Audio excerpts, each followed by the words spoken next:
ذرا یہ تجزیہ سنیے گا۔ پاکستان کے چیف جسٹس صاحب نے بہت ہی مفصل فیصلہ دیا ہے۔ اس کے آخر میں وہ لکھتے ہیں کہ جن جرائم کا الزام درخواست گزار پر لگایا گیا تھا وہ مذہب اسلام کے خلاف ہے، اس لیے بعض متعلقہ احکام اسلامی پر غور کرنا ضروری تھا۔ اب ہم یہ متعین کریں گے کہ درخواست گزار کو ضمانت پر رہا کیا جا سکتا ہے۔ پولیس درخواست گزار کے گھر میں داخل ہوئی، لیکن ایسا کرنے سے قبل وارنٹ تک حاصل نہیں کیا گیا۔ یہ زیادہ حیران کن ہے کیونکہ پولیس کو کوئی قتل روکنے یا مشتبہ شخص کو فرار کرنے سے روکنے کی ضروری نہیں تھی۔ درخواست گزار کے گھر میں پولیس کے غیر قانونی داخلے نے اس گھر سے برآمد ہونے والی چیزوں پر بھی سوالیہ نشان اٹھا دیا ہے۔ اس مقدمے میں فرد جرم کو مجموعہ تعزیرات کی دفعہ 295 اور 295 بھی لگائی گئی ہیں۔ درخواست گزار کو قید ہوئے 7 مہینوں سے زیادہ کا وقت گزر چکا ہے، لیکن اس مقدمے کا اختتام ابھی بھی قریب نہیں ہے۔ مذکورہ بالا تمام عوامل درخواست گزار کو ضمانت پر رہائی کا مستحق بنا دیتے ہیں۔ یہ تھے جناب حسن الیاس صاحب، جو کہ پاکستان سپریم کورٹ کے اس فیصلے کا آخری حصہ آپ کو سنا رہے تھے اپیرنٹلی، جس میں چیف جسٹس صاحب نے وہ ساری باتیں لکھی جو انہوں نے پڑھ کے سنائیں۔ یہ مبارک ثانی ورسز اسٹیٹ آف پاکستان کا کیس ہے، قرآن کے تحریف شدہ ترجمے کے کیس کے طور پہ عام طور پہ جانا جاتا ہے۔ اور مسئلہ یہ ہے کہ جتنی باتیں بھی حسن صاحب نے کہی ہیں ایکچولی یہ اس فیصلے میں نہیں لکھی ہوئیں۔ فیصلہ میرے سامنے موجود ہے، اس کا آخری حصہ جو انہوں نے پڑھ کے سنایا ہے، آخری پیراگراف، اس میں لکھا ہوا ہے کہ اس لیے فوجداری درخواست برائے اپیل، آگے درخواست کا نمبر ہے، بابت 2023 کو اپیل میں تبدیل کیا جاتا ہے اور اسے منظور کرتے ہوئے معترضہ حکم ناموں کو منسوخ کیا جاتا ہے، اور یہ حکم دیا جاتا ہے کہ درخواست گزار کو FIR نمبر، آگے اس کا نمبر ہے، کی بنیاد پر بننے والے مقدمے میں مبلغ 5,000 روپے کے ذاتی مچلکے پر فوراً ضمانت پر رہا کیا جائے۔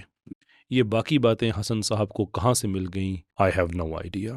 عام طور پہ غامدی صاحب ہو گئے، حسن صاحب ہو گئے، ان کی شہرت یہ ہے کہ یہ بڑے تحمل سے بات کرتے ہیں، بڑی ریزننگ کے ساتھ بات کرتے ہیں، بڑے ہی طریقے سے بات کرتے ہیں، لیکن مسئلہ یہ ہے کہ آپ جتنے سکون سے، جتنے آرام سے، جتنے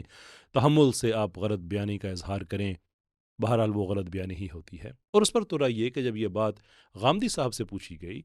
تو انہوں نے کہا کہ انہوں نے بھی بڑی دقت نظر سے اس کا مطالعہ کیا ہے۔ میں نے یہ فیصلہ بہت دقت نظر کے ساتھ دیکھ لیا ہے۔ میں نے بہت غور سے اس مقدمے کو فالو کیا ہے، FIR کٹانے والے صاحب سے لے کر جو اس میں وکلاء ہیں، جو باقی میں نے سب سے بات کی کہ میں اس مقدمے کو ان سائڈ آؤٹ میں سمجھنا چاہتا ہوں کہ آخرکار بات ہے کیا۔ جب میں نے یہ مندرجات سنے جو حسن الیاس صاحب نے پڑھ کے سنائے تو مجھے لگا کہ شاید اس فیصلے میں شاید کوئی تفصیلی فیصلہ آ گیا ہوگا، اور وہ بتا رہے ہیں کہ یہ سپریم کورٹ کی ویب سائٹ پہ اویلیبل ہے، آپ جا کے ڈاؤن لوڈ کر سکتے ہیں۔ تو میں فوری طور پہ کیا، کچھ اور دوستوں سے کہا جو قانونی ماہرین ہیں، ان سے رابطہ کیا، اگرچہ میں سفر میں تھا، اس کے باوجود ہم نے ریسرچ کی کہ کیا فیصلہ آیا ہے۔ تو یہ فیصلہ سپریم کورٹ کی ویب سائٹ پہ موجود ہے، اردو میں موجود ہے، ہر پاکستانی کو اس کو ڈاؤن لوڈ کر کے پڑھنا چاہیے اور دیکھنا چاہیے کہ بطور مسلمان اور بطور پاکستانی ہمارے لیے کتنے شرم کا مقام ہے جو کچھ ہم کر رہے ہیں۔ اور سپریم کورٹ کی ویب سائٹ پہ جا کے جب دیکھا تو پتہ چلا کہ وہاں پہ کوئی فیصلہ نہیں آیا ہے۔ اب حسن الیاس صاحب سے میں جاننا چاہوں گا کہ ٹھیک ہے، آپ کہتے ہیں کہ ایسی بات کریں تو قادریت نوازی کا الزام لگ جاتا ہے، یہ لگ جاتا ہے، وہ لگ جاتا ہے، that it self is a huge problem. Ghamidi صاحب کے بارے میں میرے خیالات اس واقعے کے بعد بہت تبدیل ہوئے ہیں۔ پہلے میں سمجھتا تھا کہ بہرحال عالم دین ہے، کچھ چیزوں پہ اختلاف ہو سکتا ہے، لیکن معاملہ ختم نبوت پہ آئے تو چیزیں پھر ویسی نہیں رہتی ہیں۔ So obviously I disagree with ہم بیفور، جو اور باتیں تھیں، لیکن اب جو معاملہ ہے یہ تو ایمان کی اساس پہ آ گیا ہے۔ ان کا یہ کہہ دینا صرف کہ نہیں، جب آپ ایسی باتیں کرتے ہیں تو لوگ آپ کے ایمان پہ سوال اٹھاتے ہیں، it does no change the fact کہ جب ایسی باتوں پہ کوئی بات کرتا ہے، یہ ایمان پہ سوال اٹھتا ہے، وہ آپ پہ ایمان پہ نہیں اٹھے گا تو ہمارے ایمان پہ اٹھے گا، اس پہ تفصیل سے ہم بعد میں بات کریں گے۔ بٹ فار ناؤ آپ بہت اپنے تئیں اپنے حساب سے آپ ایک پرسیکیوشن کے خلاف ہیں، اور آپ سمجھتے ہیں کہ نہیں ان کو حق ہونا چاہیے وغیرہ وغیرہ۔ چلیں وہ ساری باتیں ایک طرف ہیں، لیکن اس کا مطلب یہ تو نہیں ہے کہ پبلک کے سامنے آپ اس لیول پہ آ کے غلط بیانی کرنا شروع کر دیں کہ جس کا کوئی سرے سے جواز ہی نہیں ہے، صرف اس لیے کہ لوگ دیکھ کے کہیں کہ ہاں بھئی آپ نے تو بڑی اچھی بات، آپ نے فیئر بات کر دی ہے اور بیلنس کی بات کہہ دی ہے۔ فیئر اور بیلنس کے لیے کم سے کم حق اس کا ہونا ضروری ہے۔ ناؤ یہ تو ہے میرا وہ غم، وہ غصہ کہ کیوں آپ لوگوں کو اس طرح سے مس لیڈ کر رہے ہیں۔ انتہائی شرمناک حرکت ہے یہ، لیکن مارجن بھی دیا جا سکتا ہے، اور وہ اب آپ کے اخلاق پہ ڈیپینڈ کرے گا کہ اگر تو سپریم کورٹ نے آپ کو کوئی ایسا فیصلہ بھیجا ہے جو انہوں نے پبلکلی کسی اور کو نہیں دیا، تو پھر آپ یہ چیز ویڈیو پہ آ کے بتا دیں، میں معذرت سے اپنے سارے الفاظ واپس لے لوں گا، اور پھر سپریم کورٹ سے پوچھوں گا کہ آپ کو یہ اسپیشل ٹریٹمنٹ کیوں ملی ہے، آپ کو وہ فیصلہ کیوں دیا گیا ہے جو باقی پاکستان کو نہیں دیا گیا۔ اور اگر یہ آپ نے خود گھڑ لیا ہے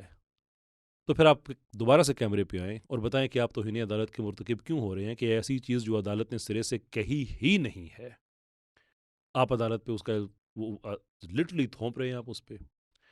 اور تیسری پاسبلٹی یہ ہو سکتی ہے کہ فرط جذبات میں آ کے آپ نے کوئی اور فیصلہ ڈاؤن لوڈ کر لیا ہو، فیصلہ تبصرہ آپ کسی اور پہ کر رہے ہوں اور فیصلہ کوئی اور آپ سنا رہے ہوں، کیونکہ جو گھناونی پکچر آپ نے پیش کی ہے یہ بڑی عجیب و غریب پکچر ہے کہ پولیس والے اس کے گھر گئے اور دفعات بھی تبدیل کی اور بغیر سرچ وارنٹ کے گئے. اس پہ بات کرنے سے پہلے کہ آپ یہ تحقیق نہیں کر سکتے تھے کہ یہ معاملہ 2019 کا ہے؟ 3 سال تحقیق پہ لگے اس لیے کہ تھانہ چنیوٹ کے جو ایس او پیز ہیں ان کے تحت آپ اسٹریٹ وے کسی قادیانی کے خلاف ایف آئی آر درج نہیں کرا سکتے، بلکہ اس کے اندر ملٹیپل باڈیز آتی ہیں، جے آئی ٹیز ہوتی ہے، ڈی آئی سی ہے، قرآن بورڈ ہے، یہ سارے آتے ہیں، معاملے کی تہہ تک پہنچتے ہیں کہ کیا واقعی یہ جو واقعہ ہوا ہے یہ اس لائق ہے کہ اس کے خلاف ایف آئی آر درج کرائی جا سکے. اس کے بعد جا کے 2022 میں یہ ایف آئی آر درج ہوتی ہے اور آپ اپنے پاس سے ایک کوئی لالا مجنو کی کہانی اٹھا کے لے آئے ہیں. اگین مارجن اس میں دیا جا سکتا ہے کہ آپ سے غلط ہو گیا، کوئی اور فیصلہ تھا، کچھ بھی تھا. But then the question is کہ اب آپ کیا کریں گے؟ Would you come and retract that video کہ آپ نے جو اس میں کہا ہے وہ غلط کہا ہے اور جو اصلی کیس ہے وہ لوگوں کے سامنے رکھیں گے؟ کیونکہ آپ کی اس ویڈیو سے کوئی اراؤنڈ 47,000 لوگوں نے، میں نے بھی چیک کیا ہے کہ ایک دن میں یہ ویڈیو دیکھا ہے، 47,000 لوگ آپ کی وجہ سے مس لیڈ ہو چکے ہیں کیونکہ آپ نے ایسی گھناونی پکچر پیش کی ہے پاکستان کی، پاکستانیوں کی، جو سرے سے وجود ہی نہیں رکھتی ہے.